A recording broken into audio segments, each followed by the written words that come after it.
está aqui, né, pela DPC, fazendo aí a primeira live que a gente está fazendo, né, sobre Setembro Amarelo, com o tema aí Agir Salva Vidas.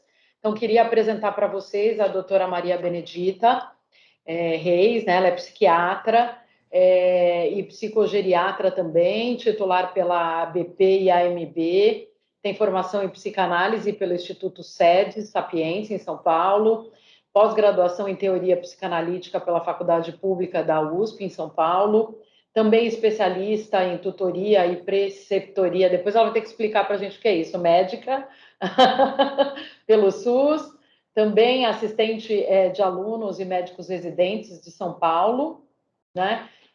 E mestranda em ciências farmacêuticas aí pela UVV, com um tema relacionado aí ao suicídio. Acho que eu não sei falar essa palavra, oh, meu Deus, ela vai ter que falar. Suicidologia. Isso, e ela é médica psiquiatra efetiva pelo VVV, né? Pelo PMVV. Estou aqui com o Manuel, né, Domingues, que é o nosso CEO aqui. Então, queria agradecer a presença, né, da doutora Maria Benedita, que vai contar um pouquinho para a gente aí de toda a experiência dela nessa área, né?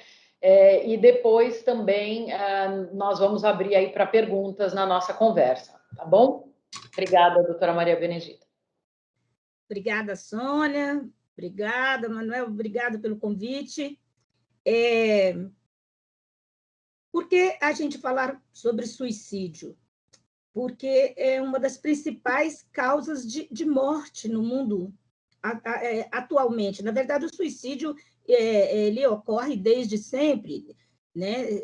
Desde o início da humanidade. Eu até vou mostrar um pouquinho dessa história, mas o número de suicídios aumenta a cada ano e é uma das grandes preocupações da Organização Mundial de Saúde. Nos países que não estão em guerra, o suicídio é a segunda principal causa de morte de pessoas entre 18 e 40 anos. Nos países que estão em guerra, obviamente, tem as guerras. No Brasil, é uma das principais causas, perdendo por trauma e pela violência urbana. Então, assim, a preocupação da Organização Mundial de Saúde, houve um incremento, um aumento muito grande do número de suicídios nos últimos 40 anos, então, essa preocupação se fez através das pesquisas, dos levantamentos, dos artigos publicados, e o mundo, né? As sociedades de saúde, as sociedades médicas, sociedades psicológicas, de serviços sociais, abraçaram essa causa, porque é uma causa onde pode haver intervenção e o impedimento. Não é uma causa perdida, então, uma causa de morte que é evitável. Ela pode ser evitável na maioria das vezes. E por que Setembro Amarelo? Todo mundo fica curioso, né? A associação ABP, quando a Sônia falou ABP, a Associação Brasileira de Psiquiatria, até sempre pede, né, e lembra para a gente falar que, na verdade, é de setembro a setembro. Deveria, né, essa ação que é feita agora no mês de setembro, essa ação que vocês estão fazendo aí hoje, com a cor amarela, que a Sônia me mostrou as fotos, isso é para marcar. É algo simbólico, porque como ocorre, por exemplo, o Outubro Rosa, reforçando a questão do câncer de mama, o Novembro Azul, com a questão do câncer de próstata. Então, setembro, entre outras causas de saúde, o setembro é o mês de se falar, e falar novamente, e repetir sobre a proteção ao suicídio, como evitar. E aí, por que Setembro Amarelo? Então, vamos começar com uma coisa mais leve, curiosa. Por que Setembro Amarelo? E eu estou aqui com um lacinho, porque eu até estou com um na minha roupa, mas eu estou aqui vestida de Setembro Amarelo, e aí o lacinho não aparece. Estou vendo, a Sônia está me mostrando dela.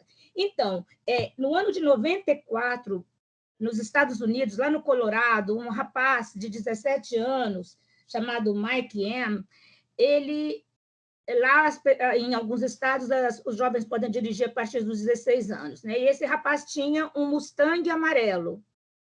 Um rapaz, ele entrou em depressão, bem na adolescência mesmo, né?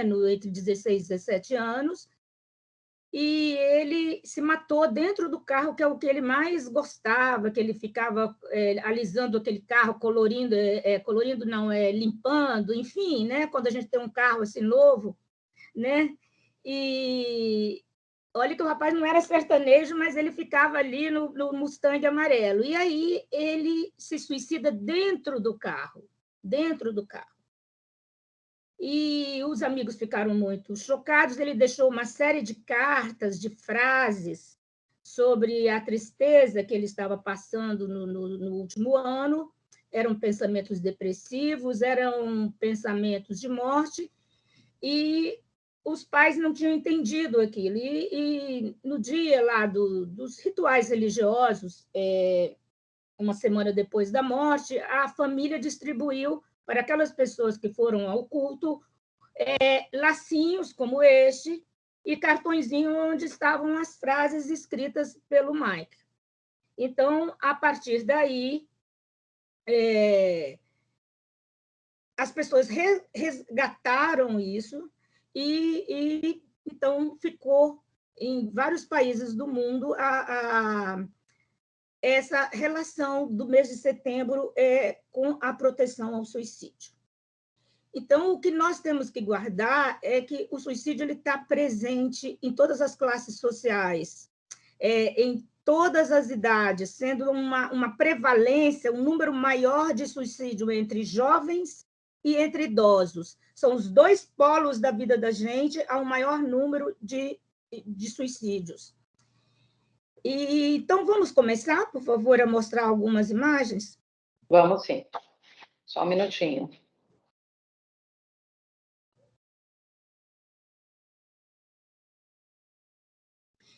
Este ano... Estou enxergando? Tá. Este ano... Falar que aí eu vou passando, tá? O tema de prevenção ao suicídio, a frase principal é porque agir salva vidas. Isso é para nos fazer pensar que existe também um pensamento na sociedade de que a gente não deve falar sobre isso, que a gente deve ocultar, esconder, ou não falar, porque se a gente achar que o nosso filho, o nosso parente, a nossa vizinha está com sintomas e você diz, não, a vida é tão boa, e você não age, você não marca uma consulta com um psiquiatra, um psicólogo para essa pessoa, você não senta e ouve essa pessoa numa atitude sem críticas, enfim, nós vamos falar sobre isso. Então, agir salva vidas. E o Setembro Amarelo, no Brasil, é uma campanha da Associação Brasileira de Psiquiatria. Próximo, por favor.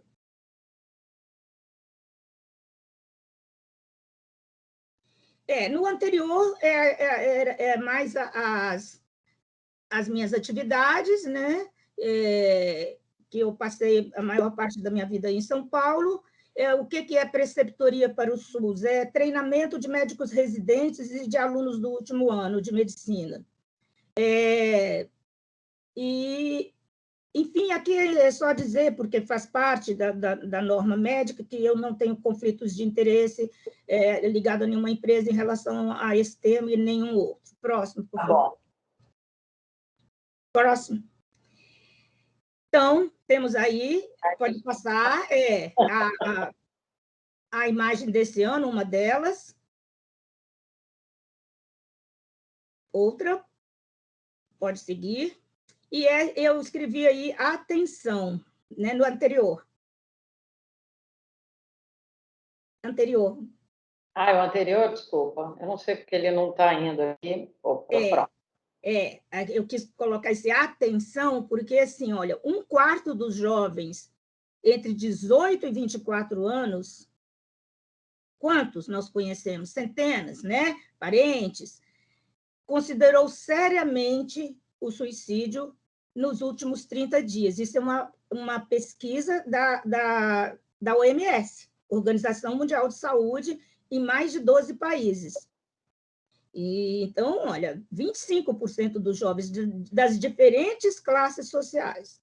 O jovem é um pouco impaciente, é imediatista, e temos que, depois, ao longo da palestra, eu vou falar de alguns transtornos mais típicos da juventude. Próximo.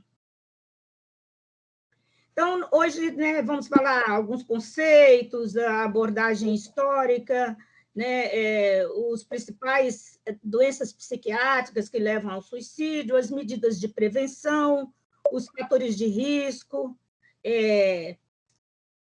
a pós-venção, que é quando uma pessoa tenta o suicídio, então foi uma tentativa de suicídio, ela foi resgatada por familiares, ou pelo SAMU, ou por desconhecidos, essa pessoa precisa muito de ajuda, porque uma tentativa de suicídio é um grande gancho para uma nova tentativa.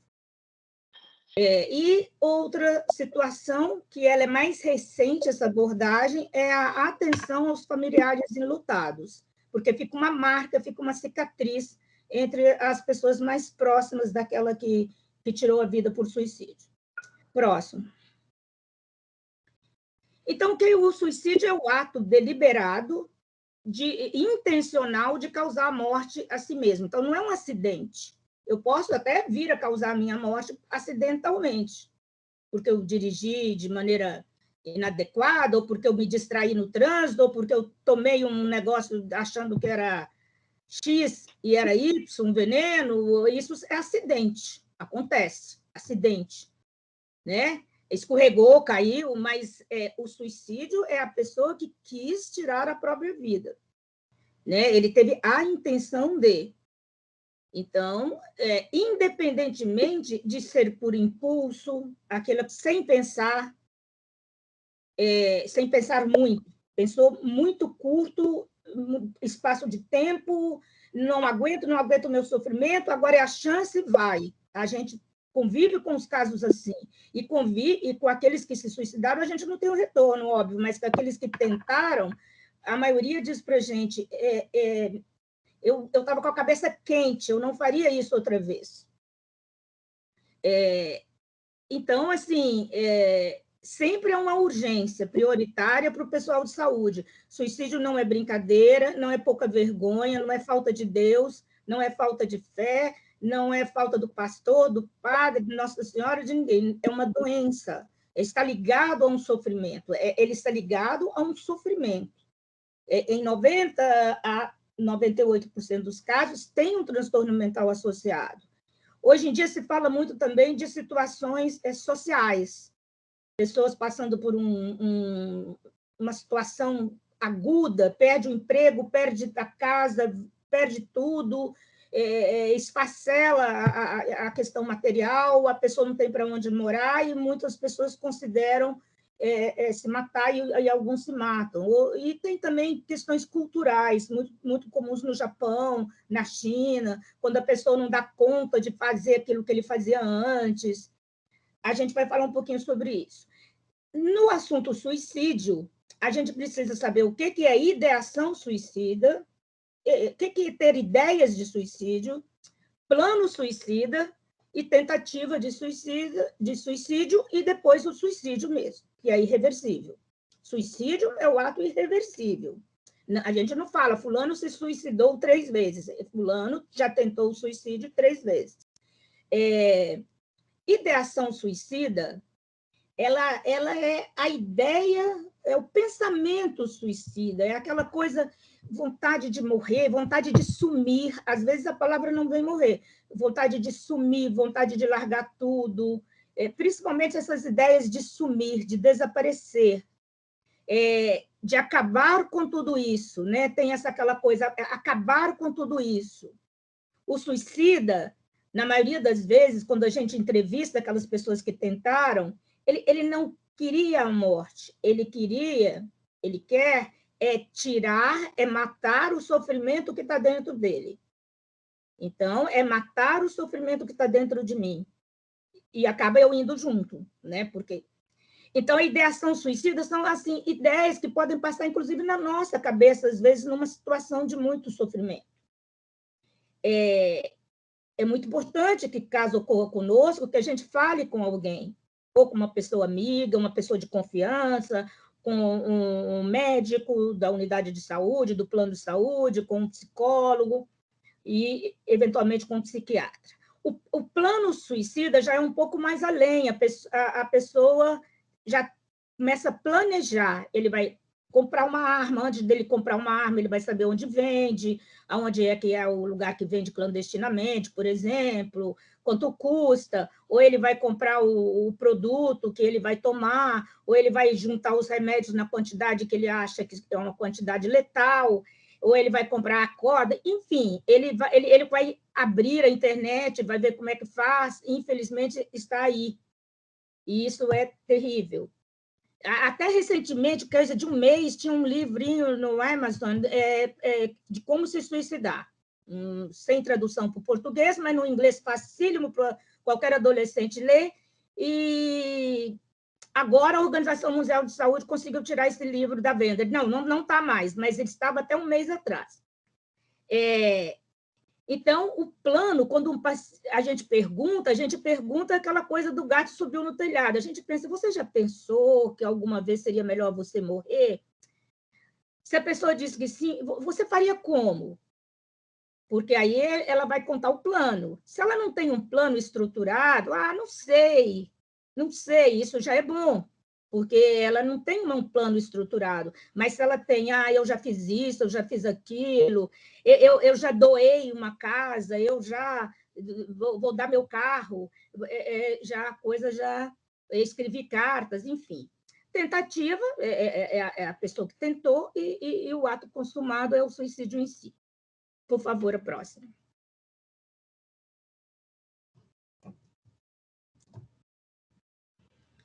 Então, o suicídio tem uma causa só? Todo mundo que se suicida ou tenta suicídio é porque tem uma doença mental? A gente fala doença mental, vamos trocar essa palavra por algo mais aceitável, menos forte, como sofrimento psíquico. Então, assim, todas as pessoas que tentam suicídio ou se suicidaram, elas têm uma doença, um sofrimento psíquico grave? A maior parte, sim. Mas ele é multifatorial, ele é uma coisa com várias causas. Então, tem assim, fatores genéticos, há famílias que muitas pessoas se suicidam. Então, a história de um suicídio na família já faz a gente ter bem mais atenção com um paciente que tem ideias de suicídio, porque ele tem uma história. Existem fatores socioculturais, como eu falei, desemprego, perdas, pessoas que às vezes perdem o dinheiro num investimento errado ou que não deu certo, as questões culturais da migração, agora, né, as guerras, as pessoas saindo de outros países, entrando como migrantes, então são situações de adaptação difíceis, são comuns os suicídios. Pessoas privadas de liberdade, pessoas presas, é comum suicídio nas prisões. Pessoas, então, que têm traços de personalidade, o traço de personalidade não fica num diagnóstico de doença mental, é um traço de personalidade. Pessoas já tiveram um transtorno mental ou têm uma história psiquiátrica, pessoas com depressão, principalmente os transtornos de humor, que é a depressão e a doença bipolar. Mas também o suicídio pode acontecer muito comum nos pacientes psicóticos. A pessoa está sob o efeito de drogas, por exemplo, e ela pode ter aquela trip legal, como alguns dizem que tem, mas muitos têm uma trip ruim, uma bad trip, e aí ele começa a ouvir vozes que mandam ele pular, mandam ele se enforcar. É comum que em psicoses ocorra ou tentativas ou o próprio suicídio, né? E, enfim, uma tentativa de suicídio sempre tem que ser levada a sério e precisa ser encaminhada para o profissional de saúde mental, porque uma tentativa de suicídio é algo sério e ela é um fator de risco para novas tentativas. E para um suicídio consumado, dificilmente uma pessoa, não é impossível, não é incomum, se suicida primeira tentativa, é comum, né, que sejam várias tentativas. Elas podem ser vistas de vários ângulos, como pedidos de socorro, mas elas foram tentativas. Então, não é frescura, não é para o médico falar como se falava antigamente. Da próxima vez você faz certo, viu? Porque você está fazendo errado, você tem que fazer isso ou aquilo. Ainda tem gente que faz isso em pronto-socorro. Não, essa pessoa precisa ser acolhida. E ela precisa ser chamada família ou um amigo. Às vezes a pessoa não quer a família. Uma pessoa que é vítima de abuso na família, ela não quer a família. Então, isso precisa ser escutado com paciência. Próximo.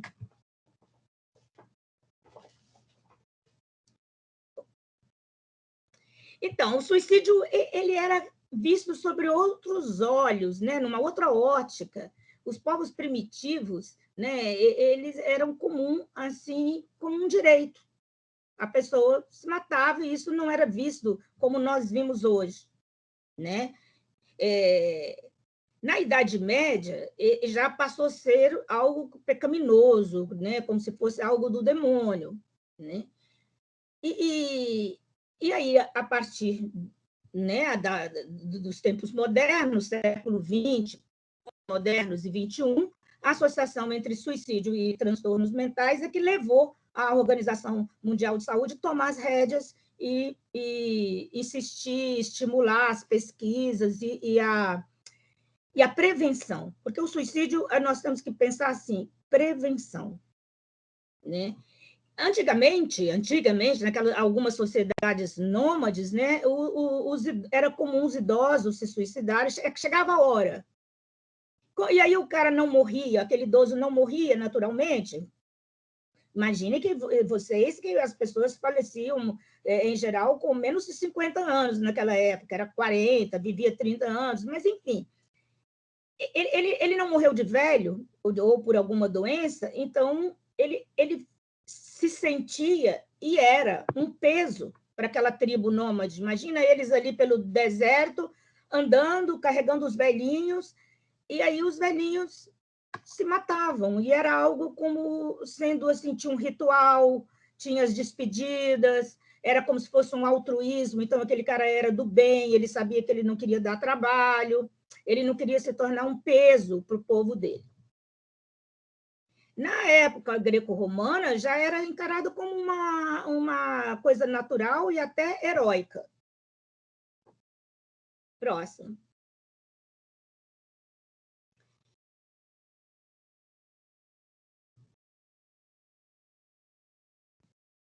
O próximo, Sônia, por favor.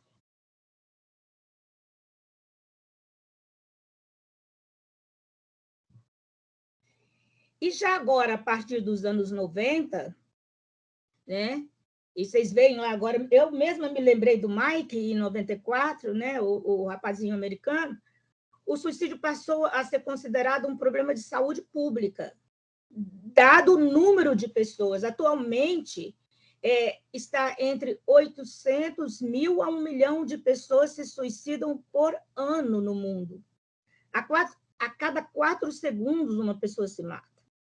E para cada pessoa que se suicida, porque a gente fala morre de suicídio, é um erro de português, né?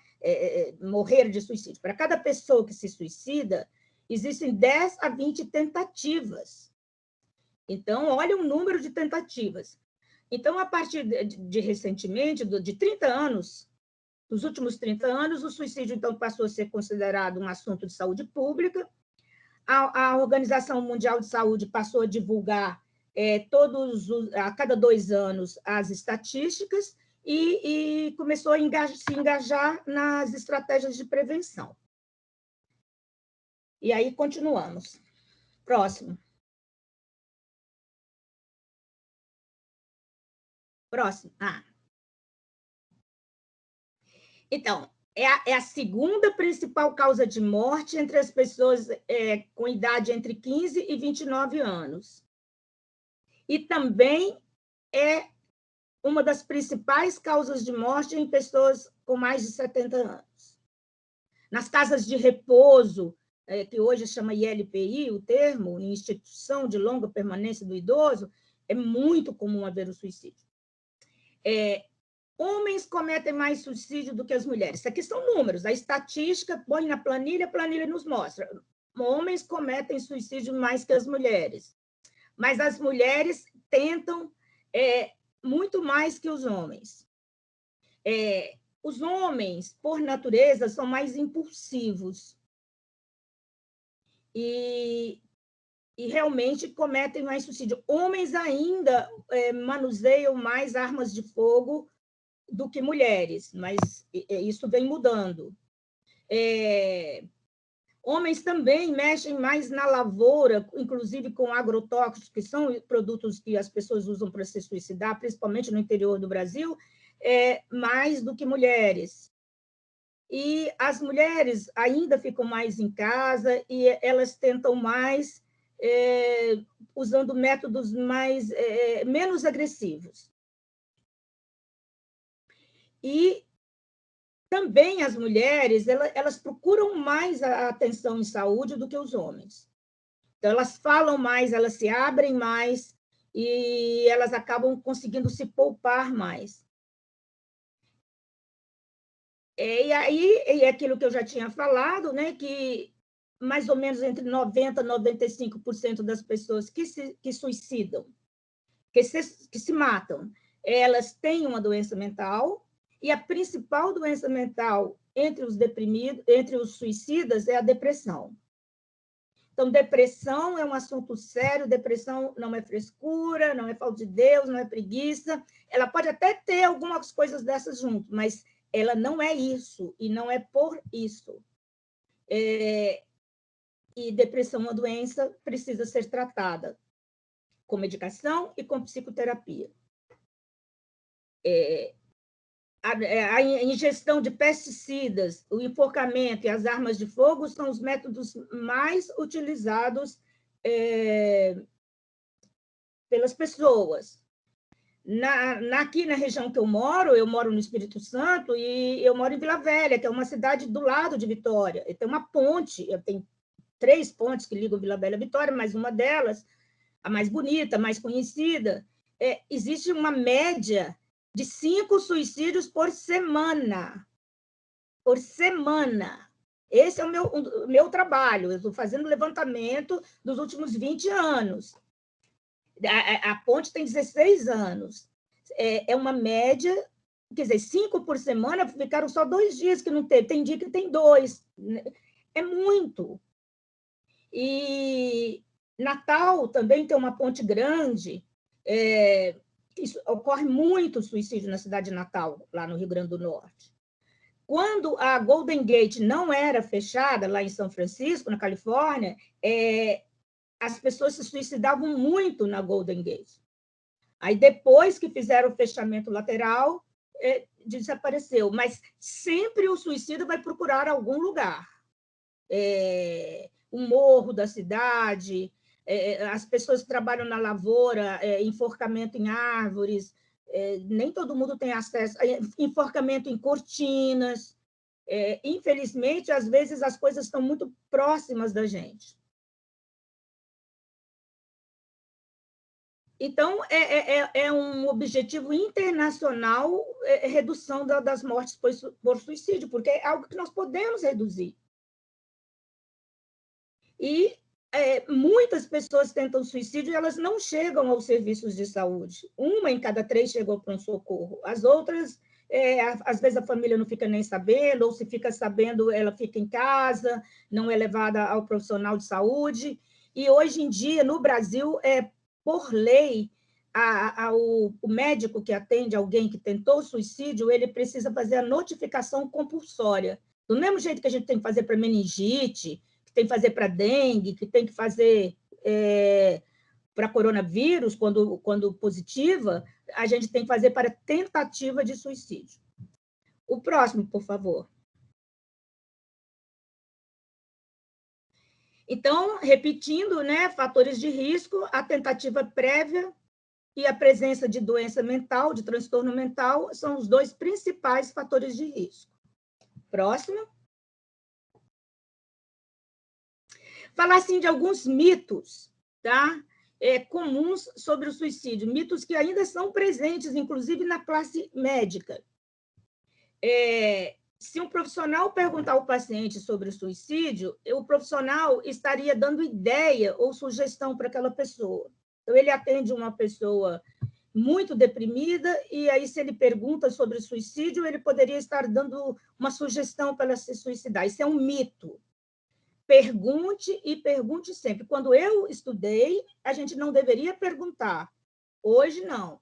Pergunte. Porque você, muitas vezes, aquela pessoa vai se sentir acolhida, ela vai ter coragem de falar e ela vai poder, então, ser encaminhada e ser abordada e acolhida de uma forma específica, com proteção para o suicídio. Então, daí a importância de uma entrevista psiquiátrica, psicológica, bem feita, ou mesmo do médico clínico geral no pronto-socorro, porque pode dar um alívio emocional transitório no paciente, ele fica aliviado, e ele começa a ver saídas, porque o grande problema do suicida é quando ele não vê saída, e às vezes nós mesmos estamos dentro de uma situação de não ver saída para aquilo. Passa uma semana, a gente viu a saída. Então, é aquela coisa de não ver a saída naquele momento e tomar atitude impulsiva. Um outro mito seria que as pessoas que falam que vão se suicidar, elas querem apenas chamar atenção.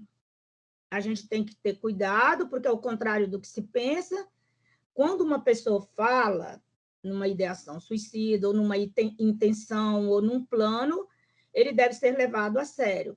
Claro que tem aquelas pessoas, né, que fazem, se você não fizer isso para mim, eu vou me matar, mas isso daí, a pessoa não está falando de um suicídio, tá? Ou ela está sendo perversa, está machucando aquela outra pessoa, né? Próximo.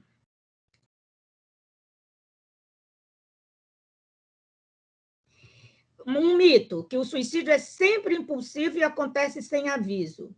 Ele, às vezes, é impulsivo mesmo. A gente atende as pessoas que tentaram e conseguiram ser resgatadas, às vezes toda quebrada, engessada, e vamos atender psiquiatricamente, e essa pessoa diz, olha, eu perdi a cabeça, quando eu vi, eu já fiz.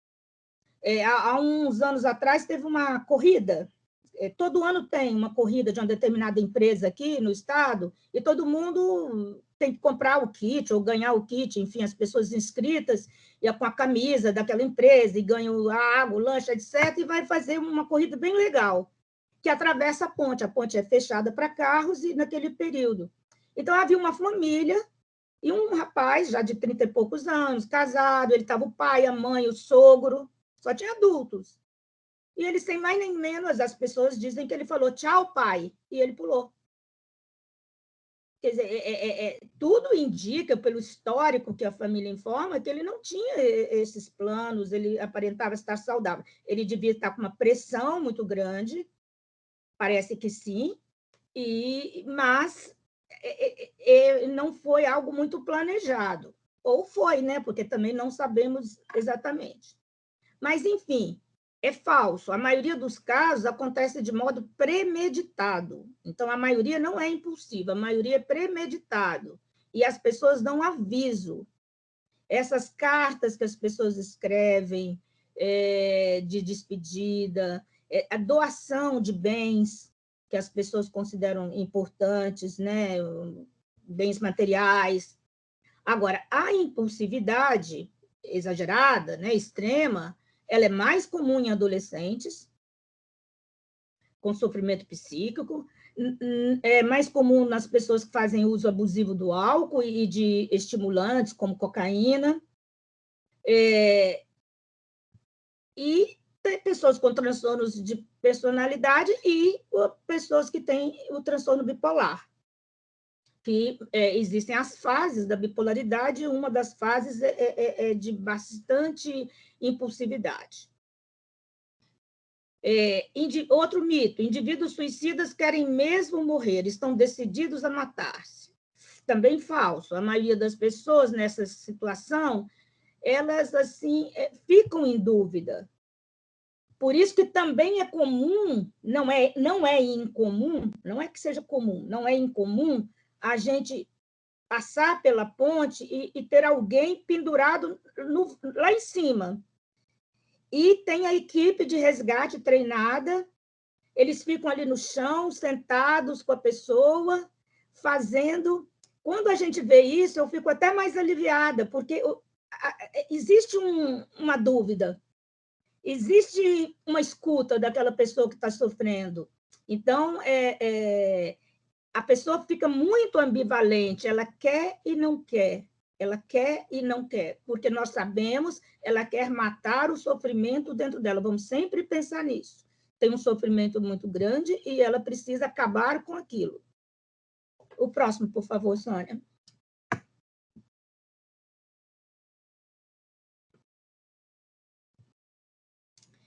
Sim, interessante esse mito. Quando uma pessoa mostra sinais de melhora, ou sobrevive a uma tentativa de suicídio, significa que está tudo beleza. Não. Quando eu morava em São Paulo, eu atendia numa clínica de psiquiátrica, de pessoas da classe econômica privilegiada, um lugar muito confortável, muito simpático, lugar arborizado, etc., etc. E era comum que pessoas, quando recebiam alta, cometiam suicídio. Então, eu tenho que ter muito cuidado com essa alta, porque uma pessoa muito deprimida, ela fica sem força. Ela fica sem drive nenhum, ela fica sem força.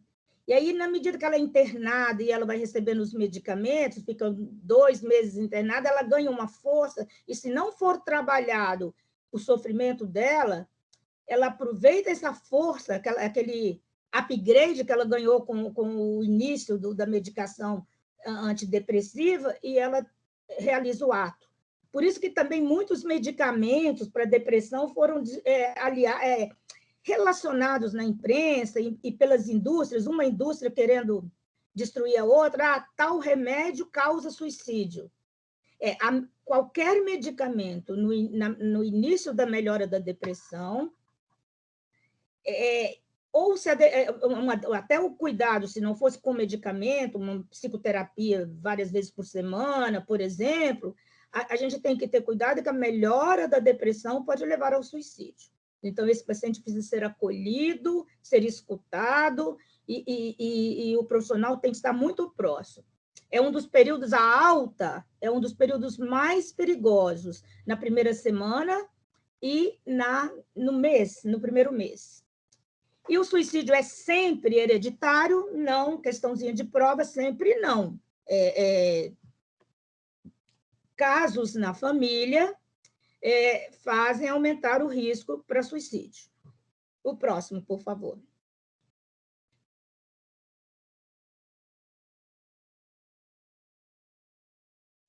Se sempre essas pessoas têm um agravo à saúde mental, está piorando, elas estão sempre com sofrimento emocional. Mas, por exemplo, esquizofrênicos cometem mais suicídio do que pessoas não esquizofrênicas. E eles estão num patamar de esquizofrenia, não há grande melhora na esquizofrenia. Muitas vezes a mudança da psicose, a ideia de que ele está ouvindo uma voz que está mandando. Então, assim, sempre há um sofrimento mental, né, nas pessoas que têm uma doença mental. Exceções são esses casos ligados a outra coisa, a situação do isolamento, na pandemia, que muitas pessoas cometeram suicídio pelo isolamento. Mas não deixa de ser um agravo à saúde mental. Elas ficaram deprimidas ou se sentiram impotentes. E os idosos na Itália, teve muitos suicídios. É aquela coisa, a pessoa ele sempre foi sozinho, né? Muitas vezes, não teve filhos, já morava sozinho, mas ele ia aos mercadinhos, ele conversava com o barbeiro, ele ia no jornal, ele dava bom dia para o guarda, e nada daquilo pôde ser feito. Ele recebia uma cesta de alimentos em casa, ele não podia sair, e alguns não aguentaram. Aquela coisa, não sei quanto tempo isso vai durar, né? No início, hoje nós temos uma luz, né? Boa, mas há 1 ano atrás não tínhamos, ou há 1 ano e meio atrás. o suicídio só acontece com os outros, na minha família não, ou no meu grupo de trabalho não, porque nós somos pessoas especiais, não acontece com gente bonita, não acontece com gente tal. Não, ele acontece em todas as classes sociais, em todas as idades, acontece inclusive com crianças. Esses dias mesmo, uma amiga perdeu uma sobrinha de 11 anos. Claro que é uma pré-adolescente, mas né, se matou. Assim, a gente não conhecia, mas assim, imagina a mãe ficar com aquela pergunta, né? O que eu não percebi? E é esse grande sofrimento do familiar. O próximo, os mitos já acabaram, chega de mito. Ah, não acabou, não? Após uma pessoa tentar cometer suicídio uma vez, nunca voltará a tentar novamente. Já sabemos que cometer o suicídio é uma chance, é um risco maior para novas tentativas. E temos que ter em mente, lidar com a nossa frustração, com a nossa limitação profissional de saúde, que nem todos os suicídios podem ser evitados, mas que a maioria pode ser prevenida. Ok. Então, frases assim, chaves. Falar sobre o suicídio é o primeiro passo para preveni-lo.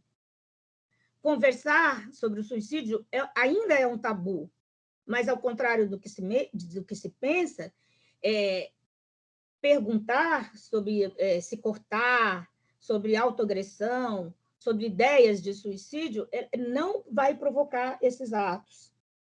Pelo contrário, pode dar um relaxamento, uma sensação de acolhimento e até uma baixa naquele desejo, e aí se abre um espaço para entrar em intervenção terapêutica.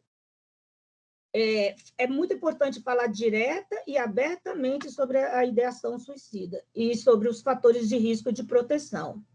Então, abrir espaço para o diálogo, permitir que a pessoa fale o que passa na cabeça dela, não exercer nenhum tipo de julgamento, de juízo de valor, de conceitos religiosos. A gente ouvir desprendido de qualquer crítica, de qualquer preconceito. Próximo.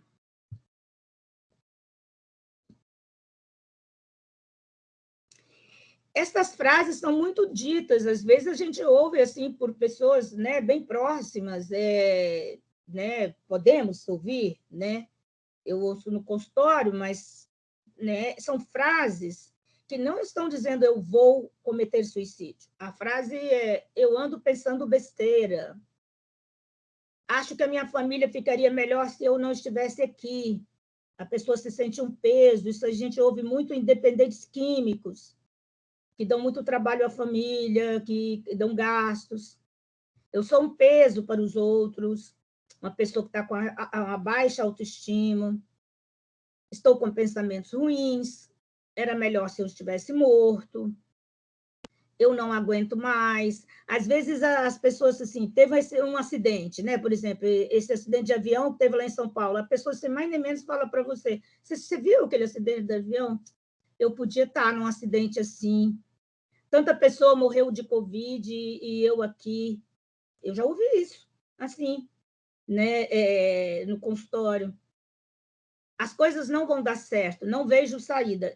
Essa frase, não vejo saída, a gente tem que ter muito cuidado. É diferente de não vejo saída porque eu não estou conseguindo baixar aqui um aplicativo, eu não estou vendo saída para a minha vida.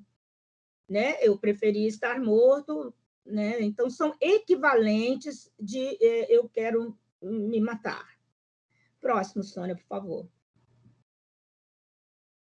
E os fatores de risco? Às vezes, a gente, quando eu estou assim, com um grupo presencial, eu gosto de fazer umas oficinas, distribuir um monte de fichas, e as pessoas vão escolher quais são os fatores de risco e proteção. Mas eu já vou dar mastigadinho aqui. O fator de risco, né? Fator sociodemográfico. Ser do sexo masculino, já sabemos que os homens têm acesso a meios mais letais e são mais impulsivos.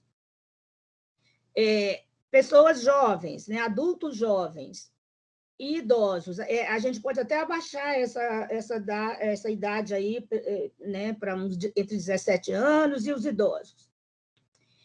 Pessoas sozinhas, porque, né, pessoas viúvas, divorciadas, solteiras, principalmente entre homens, porque é mais comum que mulheres que ficam sozinhas na velhice passem a morar juntas. Às vezes é comum 2 irmãs, 3 irmãs morarem juntas, duas primas, essas coisas assim, 2 amigas, e homens não. E muitos homens que são idosos hoje, eles não viveram ainda, quer dizer, na juventude, aquela coisa de ser mais uma pessoa que consegue fazer suas coisas, uma pessoa que faz seu próprio alimento. Então, assim, ainda fica muito dependente. A gente ainda encontra muita pessoa com 80 anos, ainda muito dependente. Então, pessoas sozinhas. E não é só porque fazer as coisas, é quando você pode passar o dia na rua, o idoso não paga onça, sai o dia inteiro passeando, mas quando ele volta em casa, ele fecha a porta, ele não tem com quem conversar,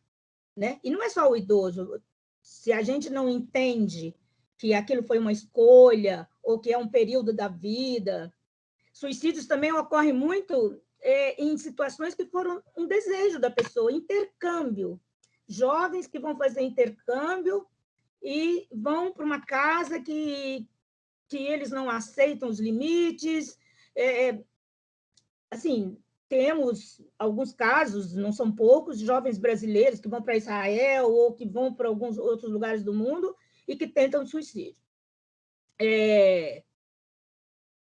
Pessoas que têm dificuldade, né, tanto dentro de si quanto no mundo externo pelo preconceito, sobre a orientação sexual, e grupos étnicos minoritários. No Brasil, o suicídio é muito prevalente entre índios.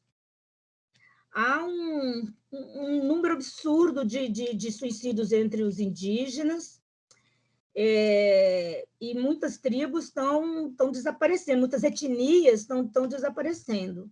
E isso é muito ruim. E outro fator de risco é a pessoa ser portador ou estar portador de uma doença mental, um transtorno mental, principalmente depressão, o transtorno afetivo bipolar, que também é transtorno de humor.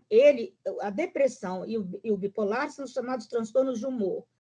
O uso abusivo ou a dependência de álcool e outras drogas, pessoas com esquizofrenia, pessoas borderline, pessoas que têm 2 doenças mentais ao mesmo tempo, que é a comorbidade, pessoas com histórias de doença mental na família. Às vezes tem várias pessoas e ela não aparentava, e ela pode ter uma coisa subclínica e cometer suicídio.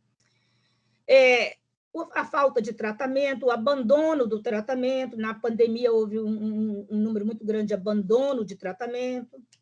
Já ter a ideação e principalmente ter o plano, e história de tentativa pregressa. Próximo.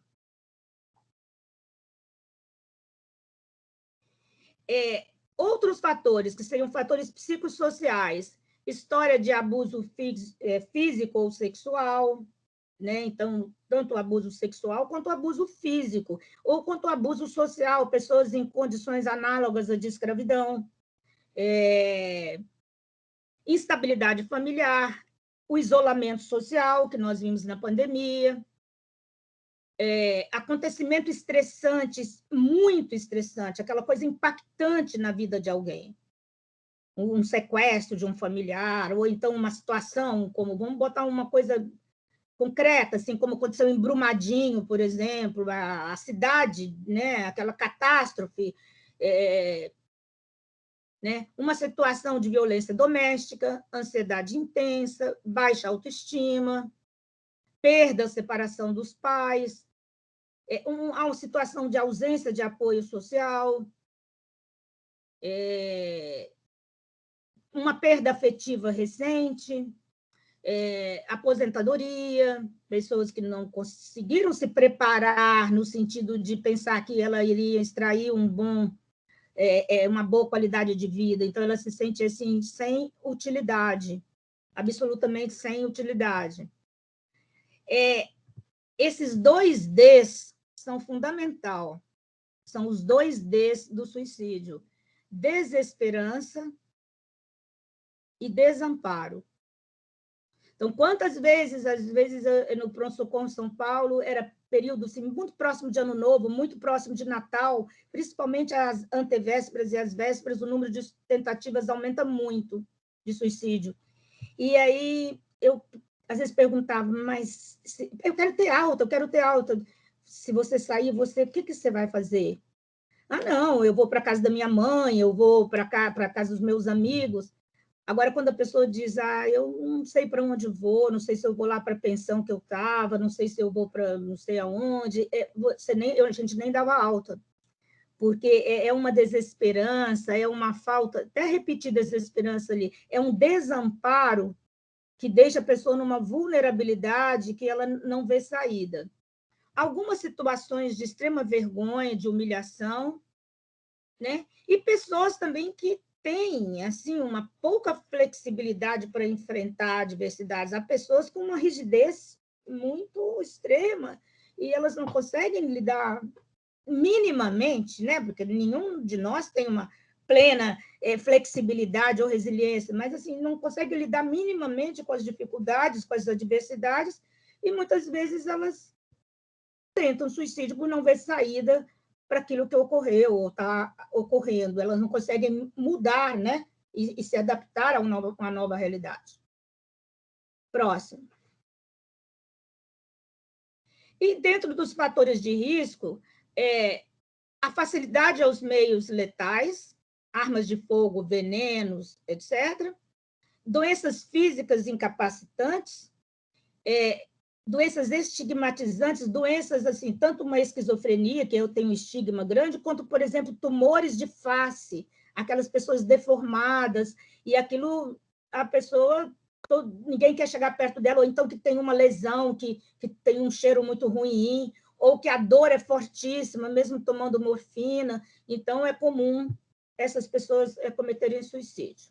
Pessoas que estão confusas, ou porque, assim, ou tomaram todas, ou usaram todas as drogas, ou estão confusas pelo quadro psiquiátrico, adolescentes no primeiro surto, podem cometer um suicídio ou tentar um suicídio sem um planejamento e sem nem ser por impulsividade, por uma confusão.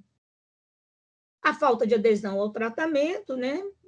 E quando não tem uma relação terapêutica estável, assim, a pessoa muda de local de atendimento, não dá conta, o serviço público não dá conta de atender, a pessoa fica sem atendimento, ela vai para a fila e ela não volta para casa porque não conseguiu ficha. Então, tudo isso leva o tratamento não ser contínuo, não ser coeso e pode levar a um risco de suicídio. O próximo. Então, já sabemos, coloquei aí, né, os que a ABP colocou esse ano, que eu já falei antes. Então, estão aí coloridos para a gente guardar. E o suicídio é uma emergência médica, ligue para o SAMU. Não adianta levar no consultório, porque o correto é levar numa emergência. Ou o SAMU, que é público, o SAMU também atende o privado e leva no hospital privado. Próximo. E os fatores de proteção? Eles são mais ou menos os opostos, né, dos fatores de risco. Então, uma pessoa que tem uma flexibilidade cognitiva, aquela pessoa mais flexível, que consegue se adaptar, disposição para poder se aconselhar com alguém. Eu estou pensando em me suicidar, mas deixa eu conversar aqui com o meu cardiologista, com a minha ginecologista. Isso já ajuda muito. Esses médicos escutam muito os ginecologistas, os cardiologistas, que são médicos que formam vínculo com o paciente. Vou conversar com a enfermeira, vou conversar com o médico de trabalho da minha empresa, com o enfermeiro do trabalho da minha empresa. Isso ajuda muito. Com o guarda da garagem. As pessoas mais... Na Itália, na pandemia, eu achei muito interessante num artigo que eu li, que eles estavam treinando pessoas, por exemplo, um barbeiro, pessoas comuns para uma escuta sobre suicídio e sobre depressão. As pessoas que entregavam aquelas cestas dos alimentos do mercado, que as pessoas pediam pelo telefone, para poder essas pessoas fazerem um elo com os serviços de saúde. A disposição, né, para buscar ajuda, nem todo mundo, tem muita gente que diz, eu sei tudo, eu resolvo tudo, né? E outras pessoas, elas conseguem buscar ajuda.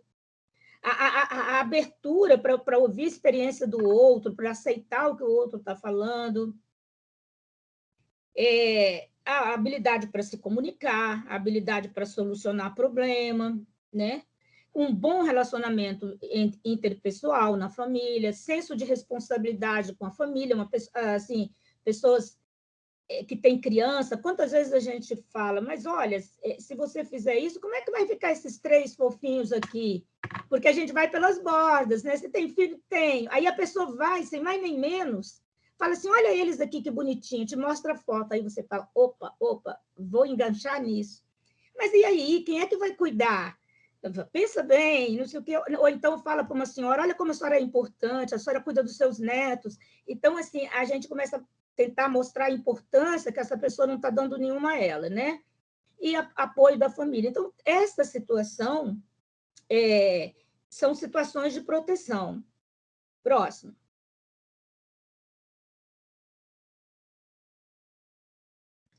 E também situações de proteção são assim, pessoas que têm bons relacionamentos sociais, colegas, amigos, vizinhos, né?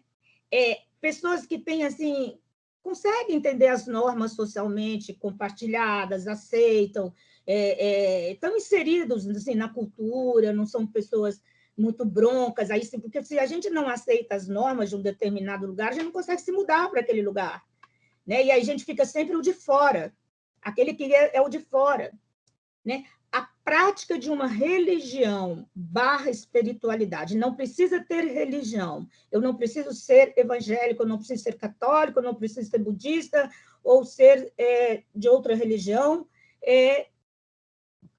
para ter uma religião.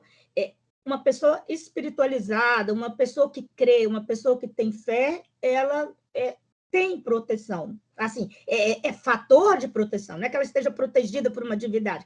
São fatores de proteção quando nós conseguimos estar mais espiritualizados, ou quando nós conseguimos fazer uma oração, ou quando nós conseguimos ter fé em dias melhores.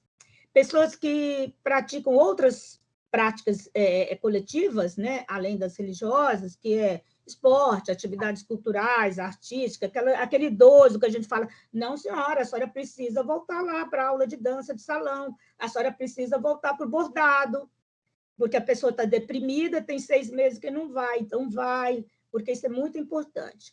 Outros fatores de proteção é estar gestante, embora o número de suicídios na gestação não é pequeno, mas, estando gestante, as mulheres conseguem muito pensar na criança. Ter uma regularidade de sono, ter uma boa qualidade de sono, uma boa qualidade de vida e uma boa relação terapêutica, né? Com o seu psicólogo, com o seu médico, com a sua equipe de saúde. Próximo. Então, estamos aí para chamar atenção, novamente, dando ênfase, né, a o bom suporte familiar, a capacidade de resolver problemas, estar empregado, né?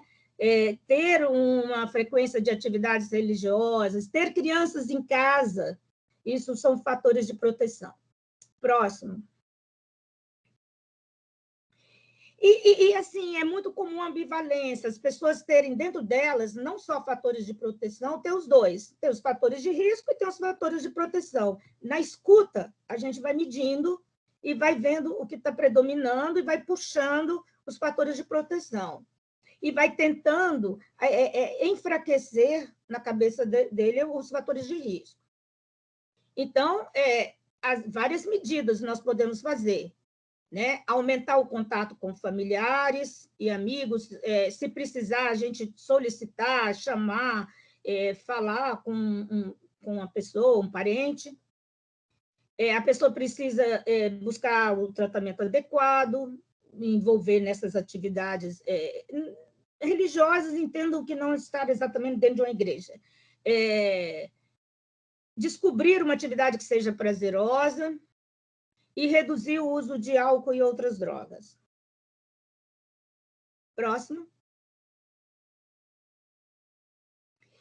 E aí são perguntas, né? Você pensa em morrer? Você pensa que a vida não vale mais a pena? Como você tem lidado com esses pensamentos? Me fala sobre essa forma como você pensou. O que impede você de seguir com esse plano? O que me impede é porque minhas crianças, elas ainda são muito pequenininhas e elas ficam muito felizes de eu cuidar delas. Quer dizer, então você vai e segura nisso, né? Próximo. Acho que Não, já falamos. Próximo. Sobre o uso de bebida alcoólica, perguntar com quem essa pessoa vive, com quem ela pode contar, essa pessoa é da família, é amigo, e há planos para o futuro, né? Às vezes a pessoa tentou suicídio e a gente vem e fala assim, daqui uns 3 anos você pensa em fazer o quê? A pessoa tem 18 anos, eu penso em estar fazendo uma faculdade. Ele tem planos para o futuro. Eu penso em estar trabalhando, né, no supermercado. Ele tem um plano para o futuro, né? Quais são os motivos que você tem para viver? Você me consegue dizer outros motivos, né? Então, assim, ter planos de suicídio e acesso às formas de cometê-lo significa um risco maior. Então, se a gente está perto de uma pessoa com risco de suicídio, a gente precisa de tirar de perto dela as formas assim, facas, tesouras, armas de fogo e cordas, né? E não deixá-la sozinha, porque até lençol, em serviços psiquiátricos, é muito comum os pacientes se suicidarem com lençol. Próximo.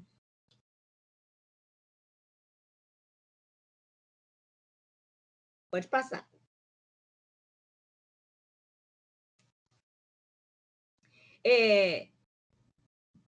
Já falei esse. Vamos.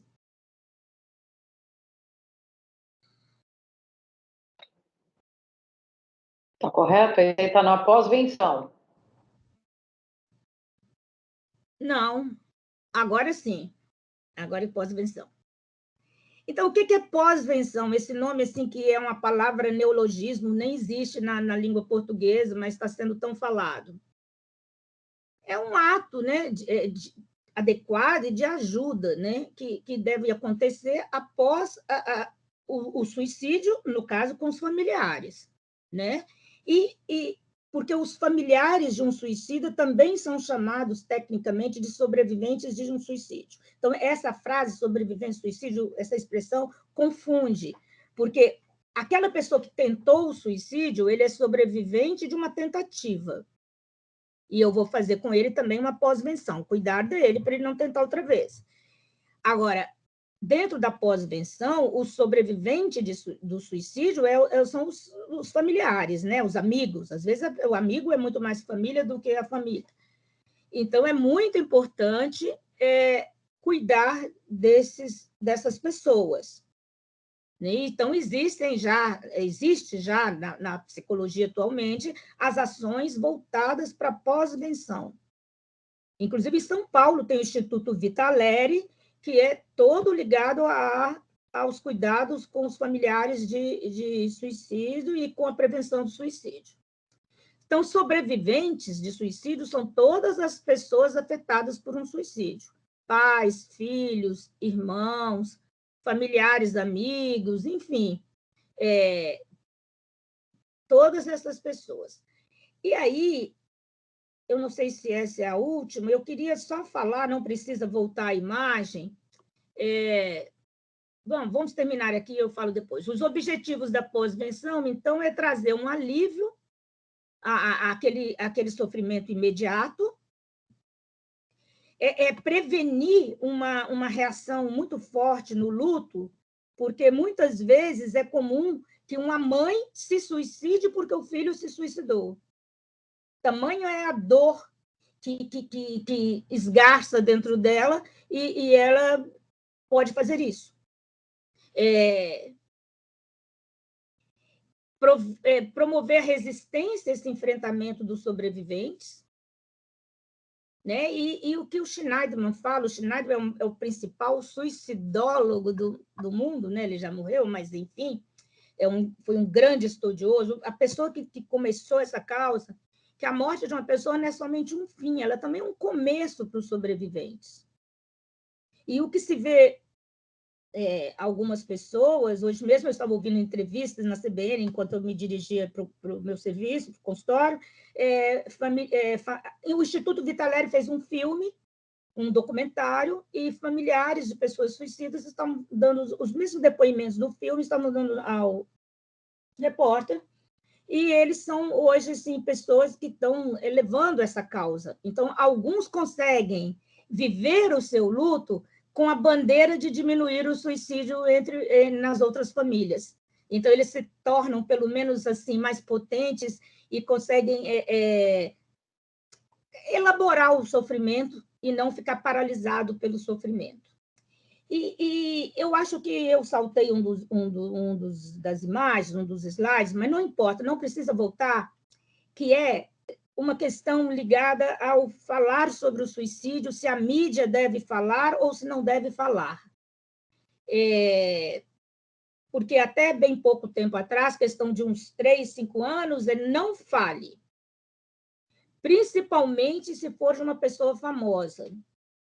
Isso aí é chamado de efeito Werther, porque no livro, né, o Jovem Werther, do livro do Goethe, ele é um romance e o Werther, um jovem, ele se suicida, assim como o Fausto se suicida, os dois personagens principais.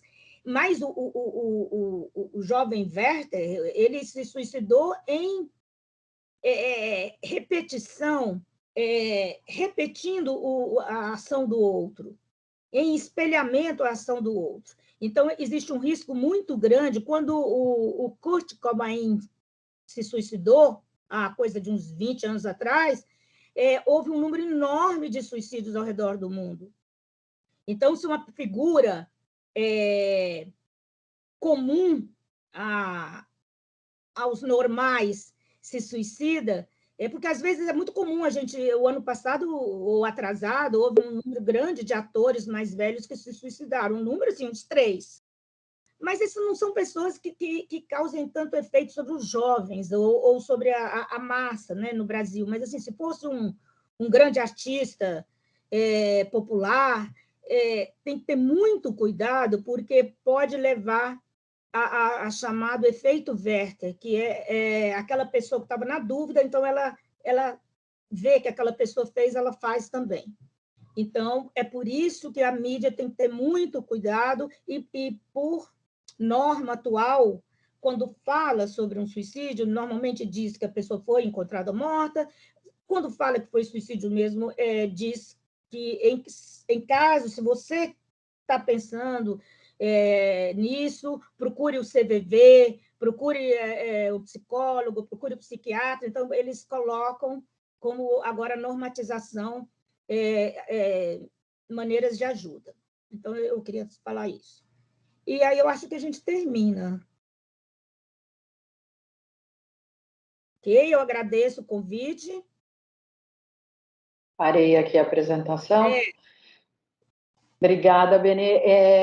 Eu acho que ainda, quer dizer, estamos aí um pouquinho em cima do tempo, mas abrir aí para o pessoal, acho que você pode ficar mais um pouquinho, fazer perguntas. Então, se vocês puderem escrever no chat, enfim, a gente lê aqui as perguntas para ela.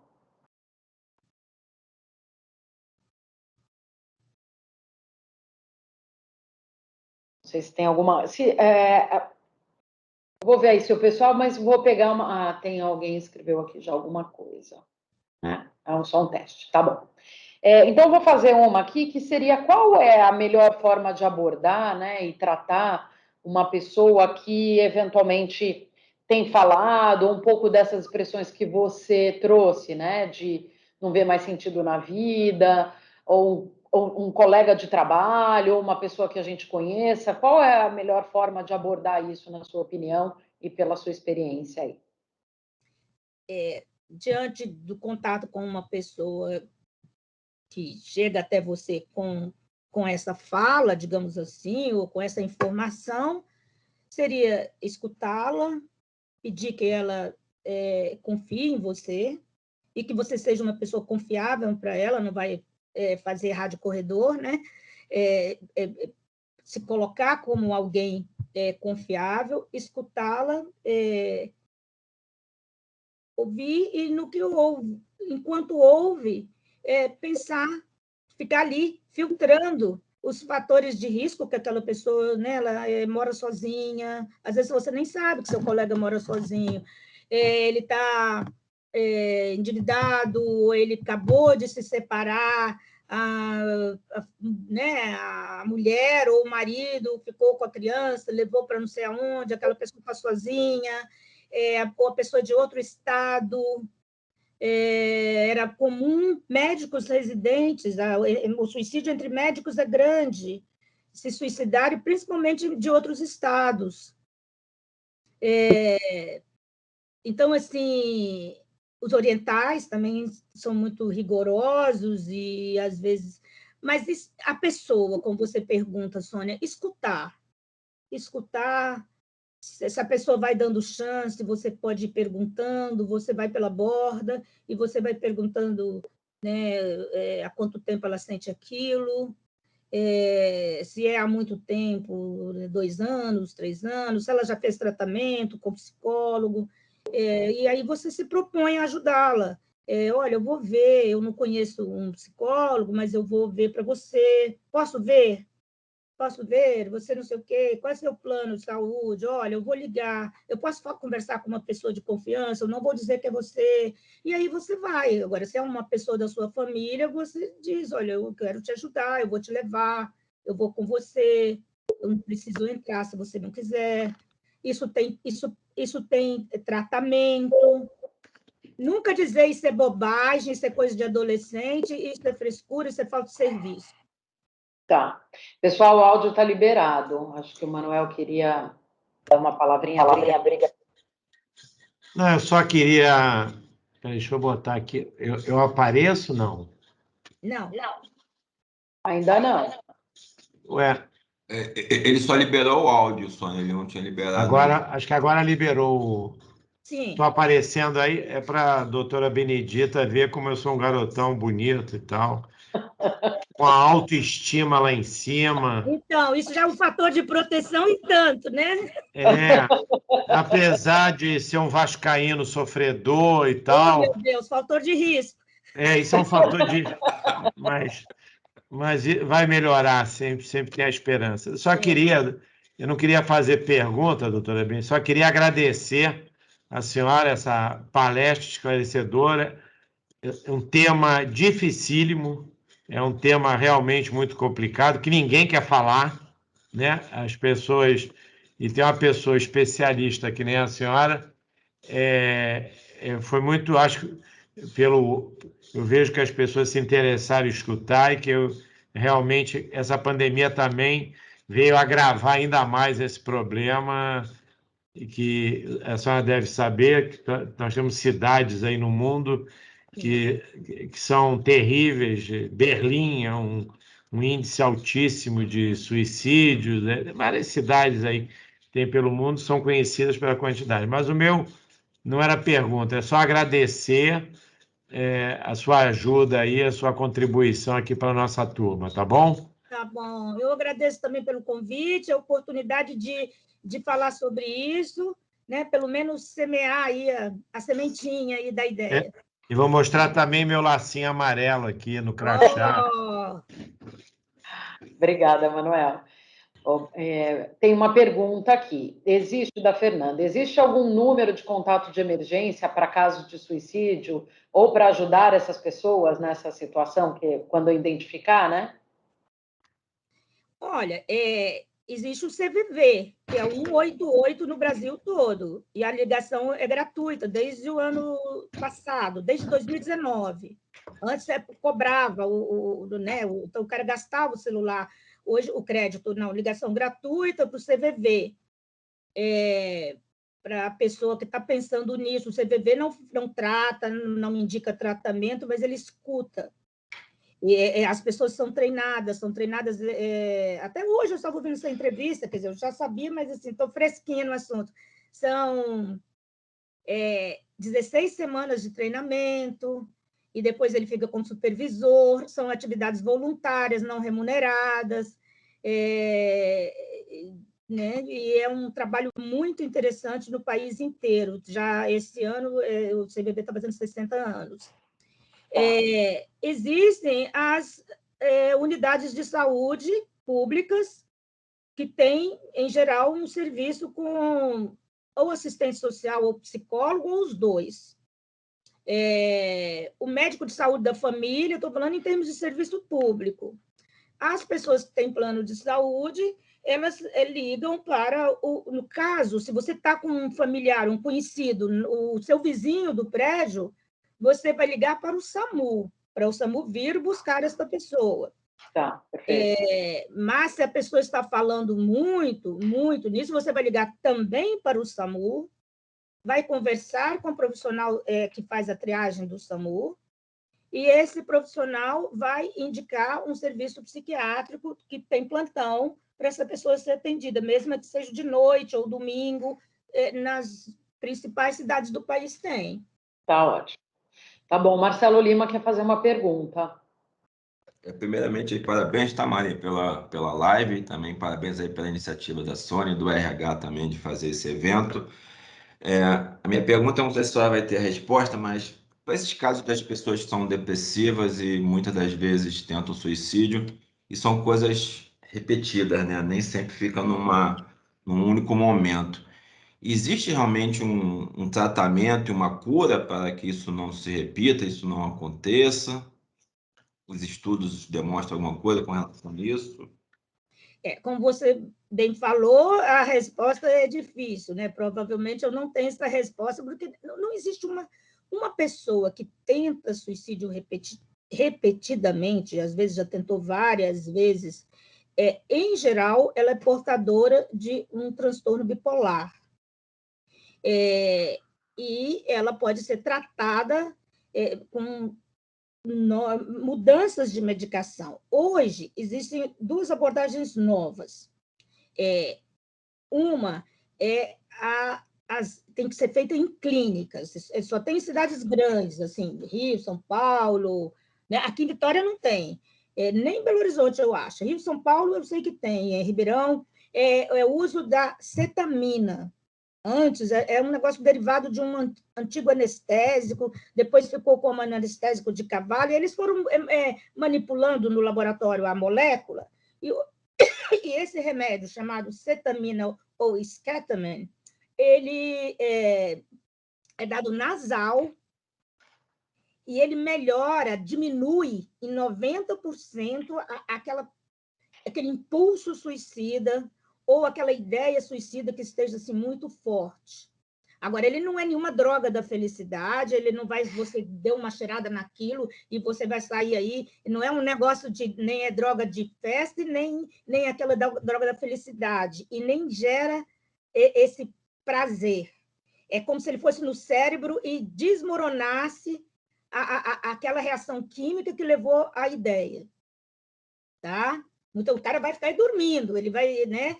Mas, assim, é impressionante como a diminuição, e aí você consegue, na verdade, é como se fosse apagar incêndios, entendeu? Porque você não está diminuindo as tentativas, a diminuição das tentativas é manter a pessoa com os medicamentos o maior tempo possível que ela possa ficar sem sintomas, usando medicamentos, em psicoterapia, principalmente uma psicoterapia mais cognitivo-comportamental, que ela possa começar a ver valores dela, desenvolver vontades de viver, melhorar a autoestima que está baixa, reconstruir como se você fosse recosturar ali a mente daquela pessoa. E aí ela desenvolver algumas habilidades para lidar com essa instabilidade dela e saber que se eventualmente tiver mais uma tentativa, claro, ela sempre vai, a gente tem que estar cuidando dela, o parente tem que estar cuidando, mas quanto mais fortalecido, quanto mais ela desenvolve funções positivas, pensamentos positivos, mais tem reações cerebrais positivas e menos vai tentar o suicídio. Okay. Né? Isso é uma coisa. Outra coisa que está se tentando muito é uma estimulação cerebral externa que não é eletrochoque.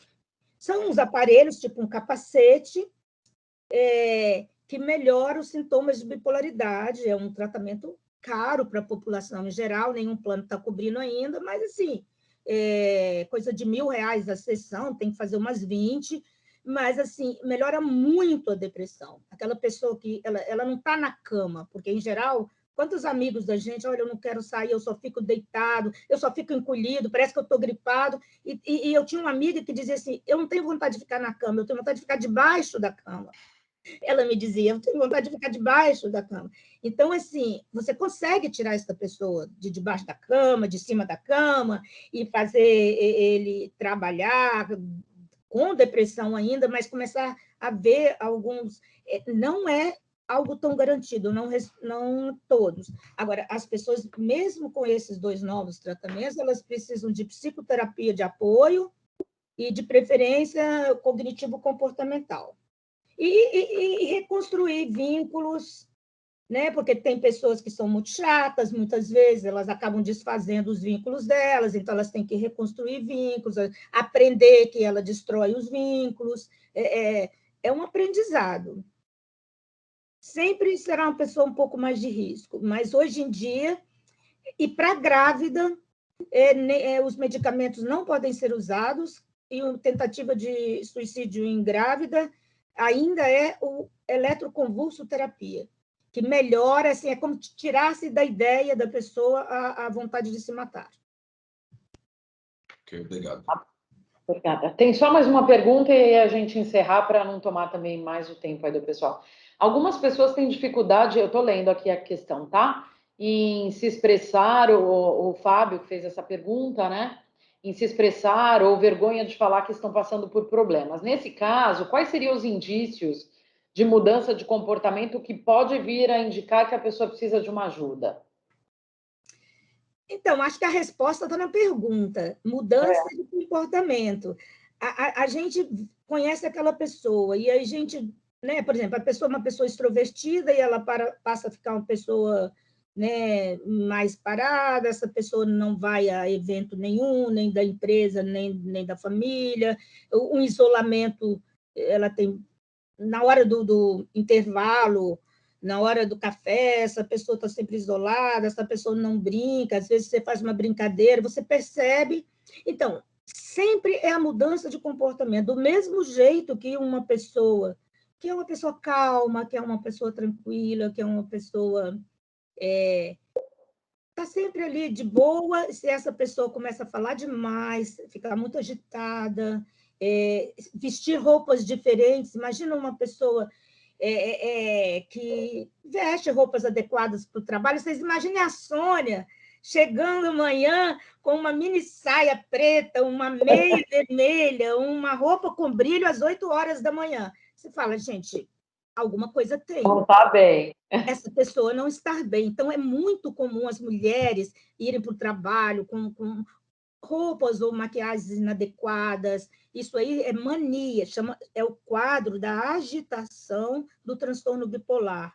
A pessoa fala muito, a pessoa agride, às vezes pede demissão sem estava pensando em pedir. A pessoa é impulsiva, a pessoa xinga alguém, então é uma pessoa tranquila e essa pessoa passa a falar palavrão, passa a xingar, ou ela passa a comprar excessivamente, a ficar devendo os cartões de crédito, ela aparecer gente cobrando, falar mal das pessoas, ela mudou o comportamento dela. Ou o oposto, uma pessoa tranquila, mas normal, mais alegre, né? Extrovertida, uma pessoa, vamos lá, gente como a gente, porque nós somos normais. E aí essa pessoa, né, começa a ficar muito quieta, ela começa a ficar isolada, ela não aceita mais nada, ela está sempre cabisbaixa, ela está sempre com a cara ali enfiada no monitor. Então, a gente tem que pensar, olha, você está precisando de ajuda, está acontecendo alguma coisa que você gostaria de falar comigo ou com alguém, né? Tá claro. Tá bom. Bom, queria agradecer aí, doutora Maria Benedita, né, pela palestra, pela live, né, por ouvir um pouquinho aí da sua experiência. Acho que ajudou bastante, né? Eu também aprendi bastante coisa e acho que o pessoal também com certeza gostou aí, fez uma série de perguntas, né? Então agradeço muito pelo seu tempo aí e acho que é um tema muito importante que a gente de fato eu concordo com você, de setembro a setembro. Acho que tem esse mês como marco, mas com certeza é um tema que a gente tem que estar sempre atento. Aqui estamos falando no ambiente de trabalho, mas isso vale para a nossa vida, né? Para os nossos amigos, para a nossa rede social, de uma forma geral, né? Então, agradeço aí seu tempo e eu do pessoal também. Obrigada por vocês que ficaram aí até agora. O pessoal está mandando aqui agradecendo. Um abraço para todos. Tchau. Tchau, tchau. Obrigada. Tchau, tchau.